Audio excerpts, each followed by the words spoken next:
करी जो कलश भरकर भी लाई। कितने लोगों का फायदा है कलश भरकर मंदिर ले जाने में, देखिए जरा कितने लोगों का फायदा। हिंदू धर्म में विष्णु पुराण में, पद्म पुराण में लिखा है, सौभाग्यवती नारी जब भरा हुआ पानी का लोटा लेकर कलश लेकर जाती है और उसको देखकर कोई व्यक्ति निकल कर चले जाता है तो जिस काम के लिए जाता है वो काम सफल हो जाता है। मंदिर का ही लोटा,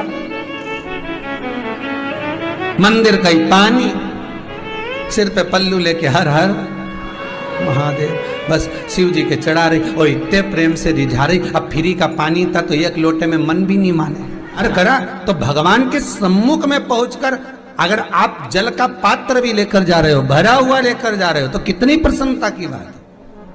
हिंदू धर्म की रीति है, जिस पात्र को हम जल चढ़ाने लेकर जाते हैं उस पात्र में भगवान के चरणों का जल लाते हैं, खाली पात्र नहीं लाते। क्या लाते हैं? भगवान के चरणों का जल। उस चरणोदक को लेकर आए, घर में रखा, सबने अपने नैनों में लगाया, हृदय में लगाया, चित्तवृत्ति में लगाया।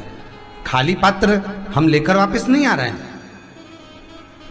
शिव मंदिर में जब जब जाओ, जल चढ़ाने के लिए जाओ, पात्र तुमने शंकर जी को पूरा पानी चढ़ा भी दिया तो शंकर के चरणारविंद का थोड़ा सा जल पात्र में डाल के भले 2 बूंद लाओ, 4 बूंद लाओ, इतना सा लाओ, पर लाओ और उसको पूरे परिवार के नेत्रों में जब लेकर आए हो चरणोदक तो लगाओ, पर खाली पात्र नहीं लेकर आना। खाली पात्र लाने में ध्यान दीजिए, जब आप पूरा जल समर्पित कर देते हैं, जल समर्पित भी पूरा करना है, भगवान को चढ़ा रहे हो तो पूरा समर्पण होना चाहिए, पूर्ण समर्पण। इसलिए शंकर भगवान को अधूरा समर्पण नहीं, इसलिए श्रीफल भी पूर्ण चढ़ता है। शंकर जी के मंदिर में श्रीफल नहीं फूटता, पूर्ण श्रीफल। बेलपत्री भी पूरी, चावल का दाना भी चढ़ेगा तो आखा, फल भी चढ़ेगा तो आखा, फूल भी चढ़ेगा तो आखा।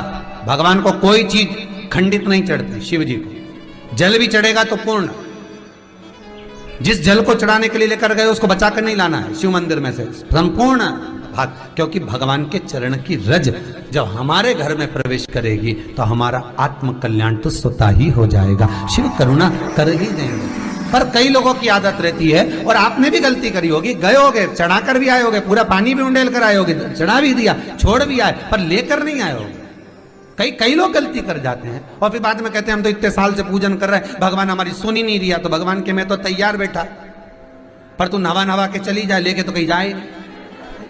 तो भगवान थोड़ी ना कहेगा कि तू मेरे पास में आए तो मेरे चरण की रज लेकर जा। भगवान थोड़ी ना कहेगा कि मेरे पास में आकर तू ये लेकर जा।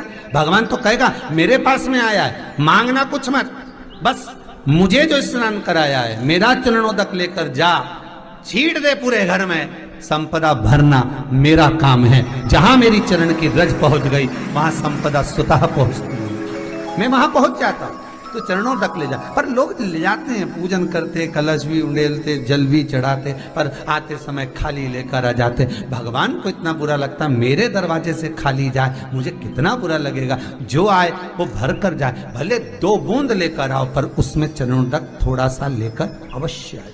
उसी तरह जल चढ़ाने के बाद हम जब लेकर आते हैं पात्र के अंदर, ये उसमें उसकी बरकत है। गर्ग संहिता में दूसरी चीज कही, उसको भी समझ लीजिए।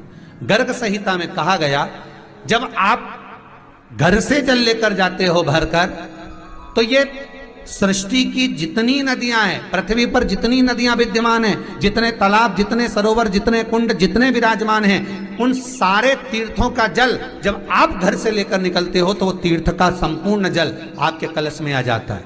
और जब आप उस जल को शिव पर समर्पित कर देती हो और 2 बूंद चरणादक लेकर जब जाती हो, तो शिव महापुराण, गर्ग संहिता, पद्म पुराण कहती है वो जल साधारण नहीं रहता, वो गंगा जल बनकर तुम्हारे घर को पवित्र करने के लिए पहुंच जाता है। वो पवित्र गंगा जल बन जाता है, उसको लेकर प्रवेश कर जाता। हम बार बार कहेंगे, भगवान के मंदिर जब भी जाओ ना, चेहरे पर प्रसन्नता होना चाहिए। किसी से मिलने जाओ ना, चेहरे पर अगर प्रसन्नता नहीं और ऐसे ही पहुंच गए ना, तो वो श्रेष्ठता नहीं मानी गई। तुम तुम्हारी बहन के घर जाओ, सती मैया जलकर भस्म क्यों हुई? माता सती के भस्म होने का कारण क्या था? सती को पिता पर जितना क्रोध आया, उससे ज्यादा क्रोध सती माता को अपनी बहनों पर आया कि मेरी इतनी बहन, ये 60 की 60 बहन मेरे सामने खड़ी रही और मैं आई तो प्रेम से मुस्कुराई तक नहीं। आप किसी के यहाँ जाओ और कोई के यहाँ पहुंचे और जाते से ही आप उस पहुंचे और कहा जी जी राधे राधे, जय श्री कृष्णा, हर हर महादेव, श्री शिवाय नमस्तुभ्यम, ओम नमः शिवाय आपने बोला और उसके चेहरे पर प्रसन्नता नहीं आए तो ऐसे घर में जाने से कोई फायदा है क्या? और आप किसी के यहाँ जा रहे हो तो आपके चेहरे पर भी प्रसन्नता होना चाहिए, सामने वाले को तो हो, आपके भी चेहरे पर भी। मंदिर में जब जब जाएं, गुरु के दरवाजे पर जब जब जाएं, परमात्मा के चरणारविंद में जब जब जाएं, माता पिता के चरणों में जब जाएं, घर के बुजुर्गों के पास जब जाएं, तो तुम्हारे चेहरे पर प्रसन्नता होना चाहिए। भगवान को भी लगे दुख भले है इसको, पर चेहरे पर प्रसन्नता है, इसको अब दुख नहीं देना, क्योंकि इतना मुस्कुराकर ये मेरे मंदिर में आती है।